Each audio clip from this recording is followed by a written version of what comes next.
வணக்கம் நண்பர்களே, நான் உங்கள் கடல் புக்கல் நண்பன். அறிவை பயன்படுத்தி எப்படி கோடீஸ்வரன் ஆவது? இப்படி ஒரு கேள்வி கேட்டாங்கன்னா நம்ம எல்லாம் எப்படி சொல்லுவோம், பதில் சொல்லுவோம்? அல்லது எப்படி நினைப்போம்? அறிவாளிகள் மட்டும்தான், இல்லைன்னா கை நிறைய சம்பாதிக்கிறவங்க மட்டும்தான் கோடீஸ்வரன் ஆக முடியும், அப்படி தான் நினைப்போம். சாதாரண மக்கள் ஏன் கோடீஸ்வரன் ஆக முடியாது, அப்படி முடியவே முடியாதா அப்படின்னு நம்ம ஒரு நாளாக யோசிச்சிருக்கோமா? யோசித்தது கிடையாது. ஆனால் நம்ம யோசித்தோன்னா கண்டிப்பாக நம்மளாலேயும் நம்ம கோடீஸ்வரனாக ஆக முடியும்.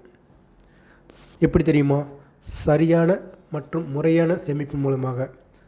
அதற்காக நீங்கள் ஒரு எக்கனாமிஸ்டாக இருக்கணும், இல்லை ஒரு சார்ட்டர்ட் அக்கௌண்டடாக இருக்கணும், அல்லது கணக்கில் பெரிய புலியாக இருந்தால் மட்டும்தான் முடியும் அப்படின்றதுலாம் ஒன்றுமே கிடையாது. அதுக்கு அவசியமும் இல்லை. நமக்கு தெரிந்த ஷேர் மார்க்கெட்டில் சம்பாதிச்சவங்க நிறைய பேர் அவங்களுடைய ஷேர் மார்க்கெட் ஸ்பெஷலிஸ்ட்டாக இருக்க மாட்டாங்க. இருந்தாலும் அவங்க நல்லா ஏர்ன் பண்ணுவாங்க. காரணம், ஷேர் மார்க்கெட்டை பற்றி தெரிந்த பேசிக் நாலேஜ் வச்சே பணம் பண்ணுவாங்க.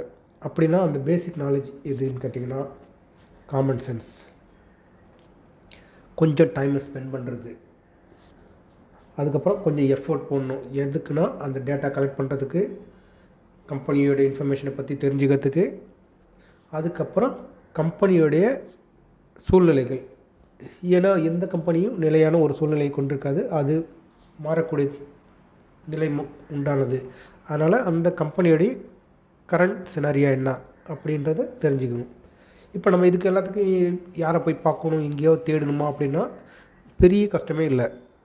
நம்ம டேட்டா கலெக்ட் பண்ணுறதுன்ட்டு பார்த்திங்கன்னா நமக்கு இப்போலாம் ஓப்பன் போர்ட்டல்லே நிறைய கிடைக்குது. ஃபார் எக்ஸாம்பிளுக்கு பார்த்திங்கன்னா NSND India, BSE India, trade brains portal, money control, screener, investing.com, economics time marketing, இந்த மாதிரி பல வெப்சைட் வந்து நமக்கு ஓப்பன் போர்ட்டல்லே கிடைக்குது. அதுவும் சரியான இன்ஃபர்மேஷனு இவங்ககிட்டேருந்து நமக்கு கிடைக்குது.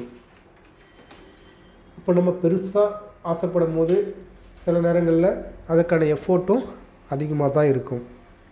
2 நாள் நல்லா ஷேர் மார்க்கெட்டை பற்றி நிறைய வீடியோ பார்த்தது 3ஆவது நாளே விட்டு ஷேர் மார்க்கெட்டில் இறங்கி கலக்கிட வேணும் அப்படின்னு நினச்சேன்னா ஒருபோதும் முடியாது. அது மாதிரி நினைக்காதீங்க.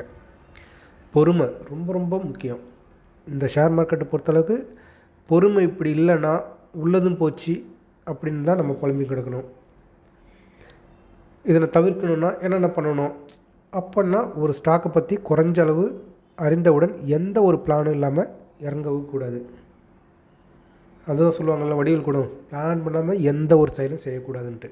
அது மாதிரி ஒரு ஸ்டாக்கை பற்றி தெரிஞ்சுக்கணும், அதுக்கப்புறம் அதை பற்றி பிளான் பண்ணிவிட்டு அதுக்கப்புறம் தான் அந்த ஸ்டாக்கில் இன்வெஸ்ட்மெண்ட் பண்ணக்கூடாதுன்னு பார்க்கணும். 1. 2வது பார்த்திங்கன்னா, ஒரு ஸ்டாக்கை பற்றி ப்ராப்பர் ரிசர்ச்சு கண்டிப்பாக பண்ணணும். அப்படி பண்ணாமல் ஸ்டாக் மார்க்கெட்டில் இறங்கவே கூடாது. அந்த ஸ்டாக்கை பற்றி நமக்கு கொஞ்சம் பேசிக் ஐடியா தெரியணும். அந்த நான் முன்னாடி சொன்ன மாதிரி தான் அதனுடைய டேட்டா அனலைஸ் பண்ணணும். லாஸ்ட் இயர் அவங்க ப்ராஃபிட் பண்ணியிருக்காங்களா, லாஸ்ட்டில் போயிருக்கா, இந்த வருஷம் அவங்க எந்த சூழ்நிலை இருக்காங்க, அவங்களுடைய சூழ்நிலை எப்படி மாறுமா மாறாதா, இது எல்லாத்தையும் கொஞ்சமாவது ப்ராப்பராக ரிசர்ச் பண்ணணும். அதுக்கப்புறம் வந்து நீங்கள் ஒரு பெரிய தொகை எதிர்பார்க்கும் போது பார்த்திங்கன்னா ஷார்ட் டேர்ம் இன்வெஸ்ட்மெண்ட்டில் வந்து போகிறதுன்றது அவ்வளோ நல்லதாக இருக்காது.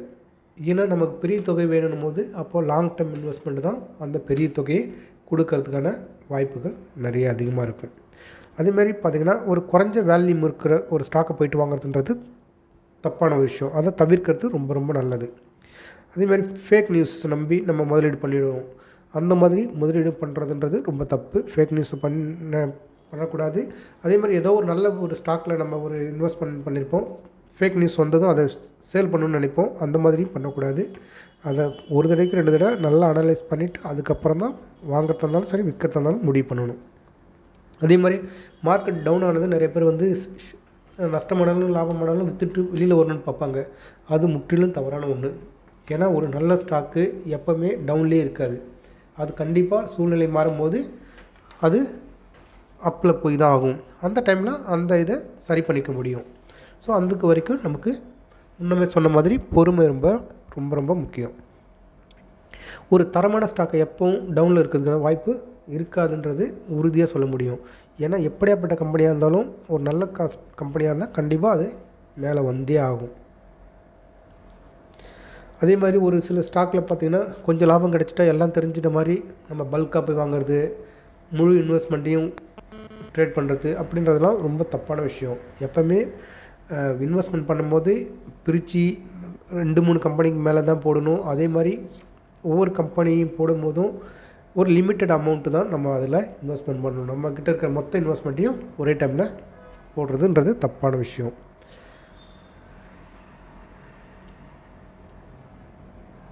இப்போ நான் ஸ்டாக் மார்க்கெட்டில் இன்வெஸ்ட்மெண்ட் பண்ணணும் அப்படின்னா எனக்கு என்னென்ன தகுதி வேணும் அப்படின்னு தெரிஞ்சுக்கணுன்னா, உங்களுக்கு ஃபஸ்ட்டு ஒரு 18 வயசு பூர்த்தி ஆகிருக்கணும். 2வது ட்ரேட் பண்ணுறதுக்கு ஒரு டிமேட் அக்கௌண்ட் வேணும். அப்புறமா பேன் கார்டு வேணும். டிமேட் அக்கௌண்ட் உங்கள்கிட்ட இல்லைன்னா பக்கத்தில் இருக்கிற சிஎஸ் சென்டருக்கு போனீங்கன்னா அங்கே உங்களுக்கு டிமேட் அக்கௌண்ட்டு ஓப்பன் பண்ணி தரதுக்கு எல்லா வகையும் இது தருவாங்க. ஓகே, நம்ம அடுத்த பார்ட்டில் சில டாபிக் பார்ப்போம். எக்ஸாம்பிளுக்கு ஷேர்னால் என்னது, இன்வெஸ்ட்மெண்ட்னா என்ன, இன்வெஸ்ட்மெண்ட் ஏன் முக்கியம், நம்ம எந்த இன்வெஸ்ட்மெண்ட் பண்ணாக்கா நம்ம அந்த கோடீஸ்வரன் ஆக முடியும் அப்படின்றத பற்றி நம்ம அடுத்த பார்ட்டில் பார்ப்போம். நன்றி, வணக்கம்.